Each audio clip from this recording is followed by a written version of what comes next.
Hi friends, welcome to Jyothi's kitchen. ನಾವೀಗ chicken sambar ಯಾವ ಥರ ಮಾಡೋದು ಅಂತ ನೋಡ್ಕೊಳ್ಳೋಣ. ನಾನು ದೊಡ್ಡ ಬಾಯ್ಲರ್ ತಗೊಂಡಿದ್ದೀನಿ.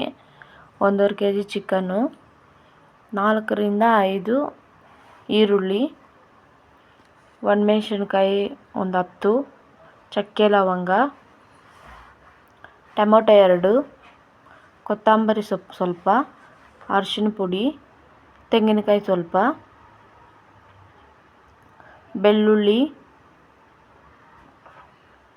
ರುಚಿಗೆ ತಕ್ಕಷ್ಟು ಎಣ್ಣೆ, ಧನಿಯಾ ಪೌಡರ್.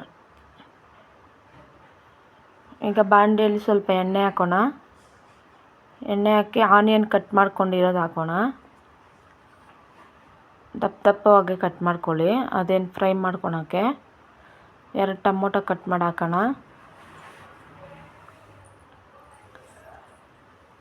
ಬೆಳ್ಳುಳ್ಳಿ, ಕೊತ್ತಂಬರಿ ಸೊಪ್ಪು, ಒಣಮೆಣಸಿನ್ಕಾಯಿ, ಚಕ್ಕೆ ಲವಂಗ, ಸ್ವಲ್ಪ ಅರಿಶಿನ ಪುಡಿ ಎಲ್ಲ ಹಾಕಿ ಚೆನ್ನಾಗಿ ಹುರ್ಕೋಬೇಕು. ಒಂದು 5 ನಿಮಿಷ ಚೆನ್ನಾಗಿ ಫ್ರೈ ಮಾಡ್ಕೊಳ್ಳಿ ಎಣ್ಣೆಯಲ್ಲಿ.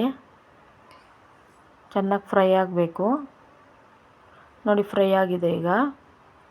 ಈಗ ಒಂದು ಸ್ಟವ್ ಮೇಲೆ ಕುಕ್ಕರ್ ಇಕ್ಕೋಣ. ಸ್ವಲ್ಪ ಎಣ್ಣೆ, ಕರ್ಬೇವಿನ ಸೊಪ್ಪು, ಸಾಸಿವೆ ಹಾಕೋಣ.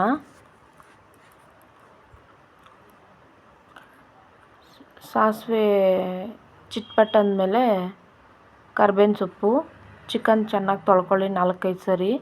ಅರಿಶಿನ ಪುಡಿ ಹಾಕಿ ನೋಡಿ. ಚಿಕನ್ ಹಾಕೋಣ ಈಗ.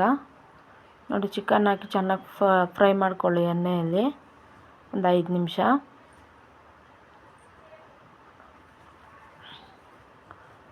ನೋಡಿ, ಈ ಥರ ಫ್ರೈ ಮಾಡ್ಕೊಳ್ಳಿ. ಸ್ವಲ್ಪ ಅರಿಶಿನ ಪುಡಿ, ಸ್ವಲ್ಪ ಉಪ್ಪು ಹಾಕಿ ಚೆನ್ನಾಗಿ ಫ್ರೈ ಮಾಡಿ.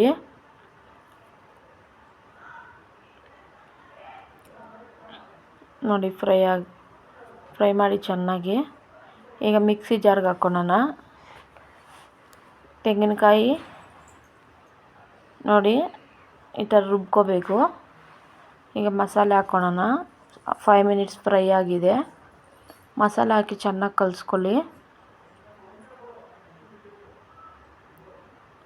ನೋಡಿ, ಚೆನ್ನಾಗಿ ಕಲಿಸ್ಕೊಳ್ಳಿ ಈ ಥರ.